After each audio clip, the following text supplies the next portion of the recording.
you get this smashing up China feeling, right? And feel good at the same time. So Dan, tell me where we're going today and who we're going to meet with. Today we are going to meet with Dr. Baskin at Houston Methodist Research Center, Peak Brain and Pituitary Tumor Research Center.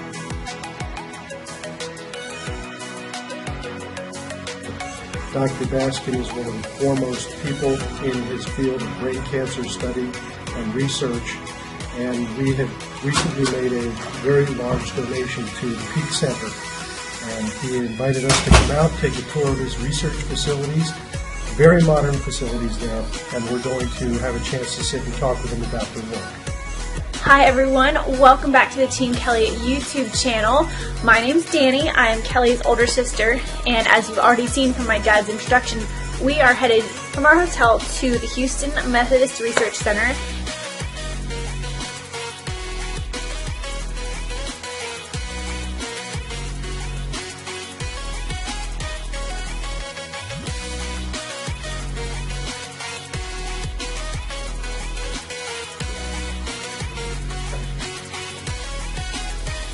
In biology is life, right, you know, so it's bios. So you only get into biology because you love living things. You know, if you don't love living things, you become a chemist or a physicist. But you know, if you really like living things, you do biology. But oncology is when you can do the Calvin from Calvin and Hobbes.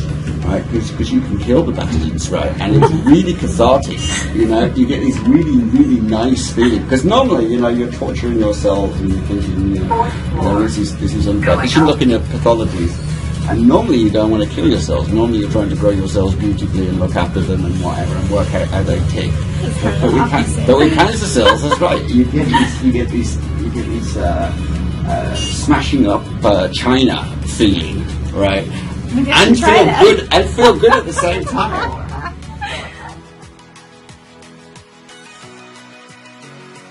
So I'm Martin Sharpe, and I've come a long distance. So I was originally in England. I'm a classically trained biochemist and bioenergeticist. I moved into nitric oxide research, and then I became a neurochemist when I was at the Institute of Neurology in London. I came over to the United States of America first, working with Sheila Ferguson Miller at Michigan State University, where I worked out, well, that's where I learned to look at protein crystal structures and to understand how proteins work, how we can look at the movement, particularly of protons. And I always wanted to go into oncology since my uncle died of brain cancer. And David was good enough to give me a position. And all he said I want you to do is cure glioma. No big deal. Just cure it. Right. Well, actually what he said was, I want you to kill glioma. And I said to him, easy, 1 molar cyanide. And then he said, without killing the patient. Yeah. And I said, you're so picky. You're so picky. There's an enzyme that's called monoamine oxidase B. Okay, and I've known about this enzyme since I was that high. So when I was an undergraduate, a guy called Keith Tipton came over to our university and he talked about Parkinson's disease and this drug called MPTP. Now in 1979 and in 1980, 2 different groups of street pharmacologists were making a synthetic form of heroin, and they weren't as good chemists as they thought they were, and they started passing around this synthetic heroin to their friends. And their friends started turning up in hospitals with Parkinson's symptoms. And the reason that they've got this is that they've got a contaminant. Okay? So this was what they were taking. And this is called MPTP. And this is actually quite a horrible little toxin. Okay? It doesn't look particularly toxic. But we've got an enzyme inside our brains, mostly found in the astrocytes, which I was talking about earlier. And it oxidizes this in a 2-step process.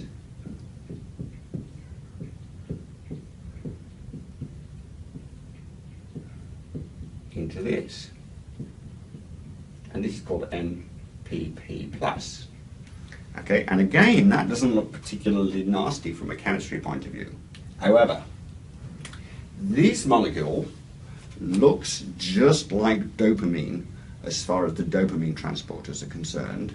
So all the dopaminergic neurons, which are the ones that you use to make and use dopamine, which allows you to do movement, take this up, and it concentrates in the dopaminergic neurons by a factor of around about 1,000 to 1, because they actively pump it into themselves.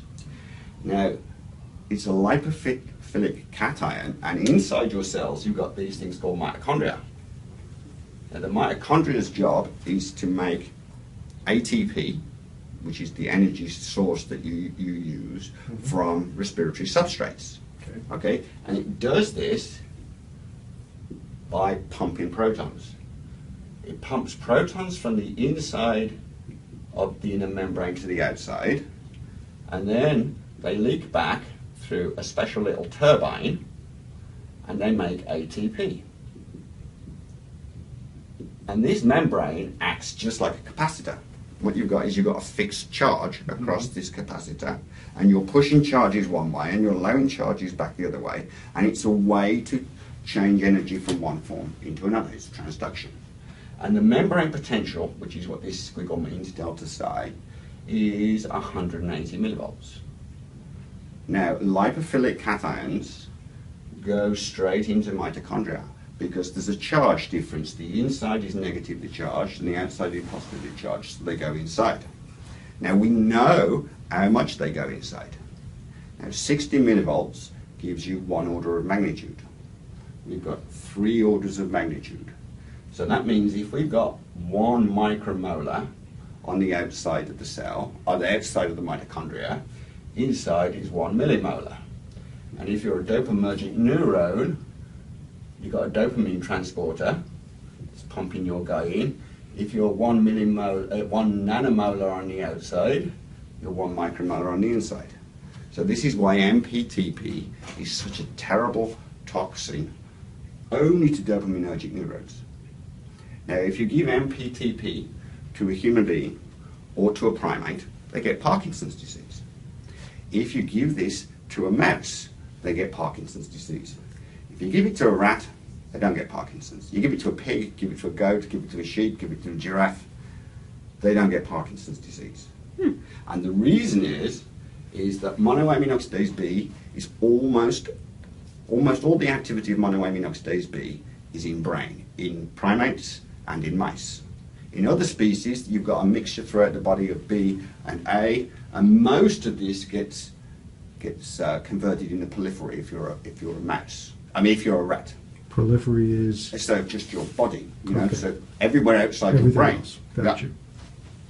So, I don't want to kill dopaminergic neurons. I do want to kill glioma. So I like this. Now, anecdotally, and as a report, they say that there's lots of monoamine oxidase B in glios. So we measured it. So we looked at anaplastic astrocytoma and glioblastoma, and on average, there's an 8-fold increase in the amount of monoamine oxidase B in glioblastoma. And monoamine oxidase B is actually found in the mitochondria facing into the intermembrane space. So we can use, this is really good as a Parkinson's causing agent because it's very hydrophobic and neutral, so it goes straight into brain. Now, brain will not take up cations typically, but it will take up neutral species. Now, all I've got to do is design something, just got to design something that doesn't go into the dopamine transporter. So we had a go at this. You make it sound really simple. That's all I have to do. The only problem is that we didn't have a crystal structure of the dopamine transporter at the time. We've now got one from Drosophila. Somebody's managed to crystallize the dopamine transporter from Drosophila. So I actually now know the size of the pocket. But I had to guess the size of the pocket. And this was our first drug.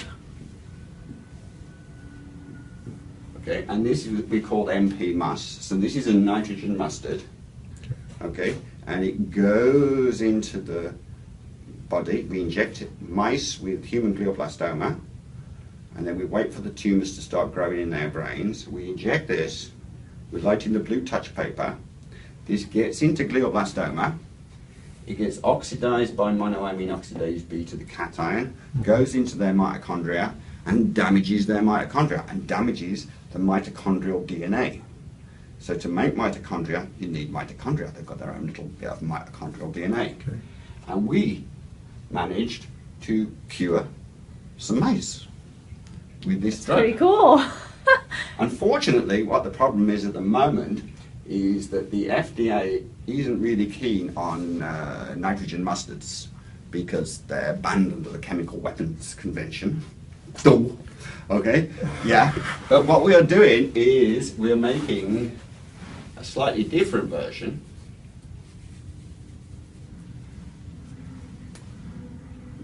Bureaucrats will always find a way. Which has got an inert form of cisplatin attached to the top. It's small enough to fit monoamine oxidase B, and it's completely inert.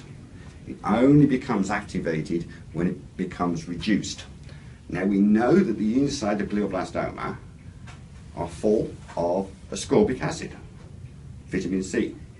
Okay, it's one of those things that the fact is that the glioma deliberately upregulate their sugar transporters, and one of the things the sugar transporters transport is ascorbic acid and dihydroascorbate. So they fill themselves full of vitamin C.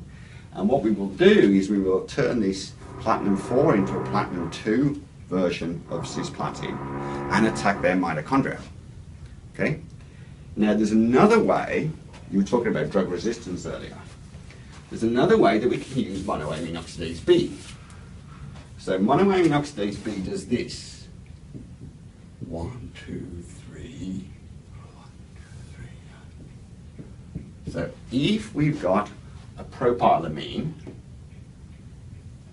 ether, we give this to monoamine oxidase B, and it oxidizes it.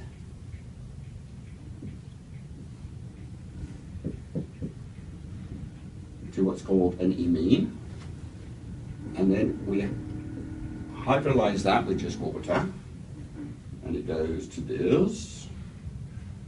1, 2, 3, 4. Got to count. Right, and then this splits here, allied, and we get propene Al and OH. Okay? Okay. Now, if we've got a drug and we've got an OH on the drug that's really important for its activity, what we can do is we can stick, we call this PAM, propylamine. We can make a propylamine ether, and it doesn't work anymore. And it only works when monoamine oxidase B works on it. So we call this a prodrug. So it's not a drug until after it's reacted with monoamine oxidase B and water. So what we did is we needed slightly more chemistry. So there's not a lot of drugs that have got an OH group that we can use, but quite a few have got an amine group. So what we did is this. 1, 2. I'm getting so old. No. Boom. I feel like I'm sitting back in a biology and a chemistry class and I'm only catching bits and pieces. So what we do is we have what's called a carbamate. So it's a special sort of ether. Okay? And we have something called O6BG. Now, O6BG is a specific inhibitor of a DNA repair pathway. The enzyme that repairs DNA from chemotherapeutic drugs like temozolomide, carmustine and lomustine is NGMT. So NGMT is incredibly important in glioblastoma. 40-45% of our patients have got very high levels of NGMT to start off with. And temozolomide therapy doesn't really work on those at all. Okay. What we can do is we can give this drug to cells that are expressing NGMT and monoamine oxidase B, and they release OBG. O6BG reacts with NGMT, kills it, and they can't repair their DNA. So what we do is we give our prodrug, we wait 90 minutes, and then we give them carmustine or lomustine. Okay, now we can't quite do this in people yet because there's like regulations and stuff. Stuff, yeah. But this is hot off the press. So this is an experiment that we do in nude mice. Okay. So this is an experiment that we do in nude mice. So we injected our mice with brain tumors. Okay, 40 of them on day 0. And then on day 10, some of them just got vehicle, which is the stuff that the saline and emulsifying agent that we dissolve our drugs in. Some of them got BNCU, some got CCNU. Now these are alkylating agents. Okay. It's called carmustine and lomustine as trade names. Mm-hmm. Now CCNU is a really, really, really good alkylating agent. The only problem is that you give it to patients with cancer and it destroys their bone marrow. Okay, it's very aggressive. Carmustine also destroys bone marrow. So what they are always doing is titrating away your immune system. Mm-hmm. So they give you as much chemo as they can possibly do before your white blood cell counts fall to nothing. Right. So this guy in grey is our prodrug. Okay, now it does almost nothing except we've got one immortal mouse. We cured brain cancer in one of these mice. Okay, and why this has happened is complicated, and I'll share with you in like about 6 months' time. Okay. So if you compare the orange line and the red line, I'm sorry, the orange line and the blue line, this is carmustine in the presence and absence of our prodrug. Mm-hmm. So when we've got the prodrug, because we stop the glioma's ability to remove DNA lesions, they die. Okay. And our mice survive. Now lomustine has got a longer biological half-life than carmustine. Yeah. And if you knock down all of the MGMT, it takes around about 24 hours for it to return back to normal. Okay, so the replacement rate is around about, half replacement rate is around about 8 hours. Okay. So when we give our prodrug as a bolus injection, at 90 minutes there's essentially no MGMT left. Mm-hmm. And it's going to take the glioma about 8 hours to get to 50%. But the biological half-life of the CCNU is around about 17 hours. Okay. So all the time it's trying to make new MGMT to repair its DNA. It's either being taken out by our prodrug or by the CCNU because it's only got a low level of repair. Now all we've got to do is damage the DNA while it's trying to divide. Okay? If we can damage it while it's trying to divide, it's screwed. Okay? Is it trying to divide constantly? Constantly. Okay. So the doubling time for these gliomas in tissue culture is close to a day and a half, 2 days. This is really nasty. Now this glioma we took directly out of a patient and we homogenized and then we injected it into a mouse flank. Mm-hmm. Okay, and it's been growing in the side of a mouse non-stop since we removed it from that patient. So what we do is every 3 weeks or so, and we have to kill the mice because the tumours get very big. We take the tumour, we grind it back up. So this is a real human glioblastoma tumour growing in mice brains. Now today... That is such a bizarre thought. real human glioma growing in a To mouse take something brain? out of a human and put it into a mouse. Well, but these are special mice. So what we've got is we've got mice without a thymus gland. So Okay. we've removed most of their immune system. So normally if you injected human tissue into a mouse, the mouse's immune system would kick it out straight away. Okay, in the Oh. same way that you can't have a kidney transplant from me. Okay, your body would recognize it as foreign straight away. But we ablate their immune system, and once we've got rid of the immune system, it's easy peasy. We can grow it in there, and this is as close as we get to a patient before we get into a patient. How fascinating. So today is day, let me tell you what today is. So today is day 160. Now what I can do is I can work out the area under these curves, and I can tell you how much potentiation we've got.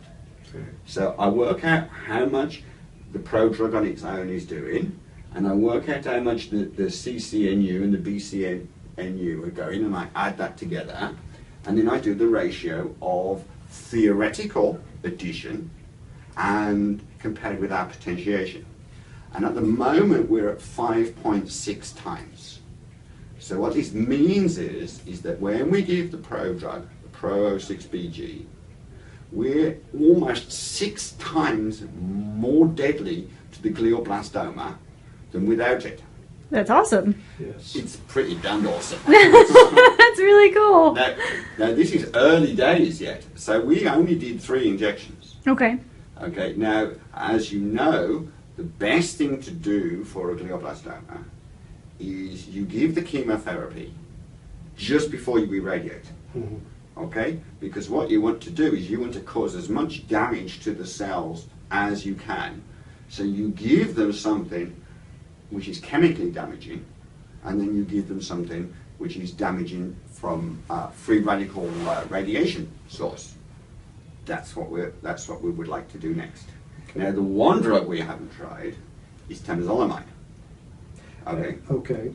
And the reason that we haven't tried temozolomide is I know with carmustine and lomustine, the 2 principal repair mechanisms that that give rise to resistance to these big chains that are stuck onto their DNA. Temozolomide is a methylation agent, okay? And cells have got another really good system for getting rid of methylation. So you would not know a priori whether they've got a different way to get rid of methylation agents. So this was designed specifically to show the effect on MGMT. Okay. Okay, so we've got the gels, and we know that these cells express MGMT. Okay, now I've got to get you back to your office. Hi everybody, thank you so much for clicking on this video and sharing in Team Kelly's vision to cure brain cancer. This is part 1 of our trip to Houston Methodist, so please subscribe to this channel so that you can get updates on future video posts, and give it a thumbs up and share it with your friends. Do me a favor too, comment below with your favorite parts of this video and what you would like to know more about concerning Kelly kicking cancer. If you have not seen Kelly's story or would like to know more about it, the Kelly Kicking Cancer Foundation, then click on this video that you see right here and check out our social media links. A huge thank you to Martin Sharpe for taking time to discuss his research and their way ahead at Houston Methodist. We're really excited to see where the research leads in the future. Thanks again everybody for watching. We truly appreciate each and every one of you. And if you're interested in attending our annual gala, more information can be found on our website. See y'all next time.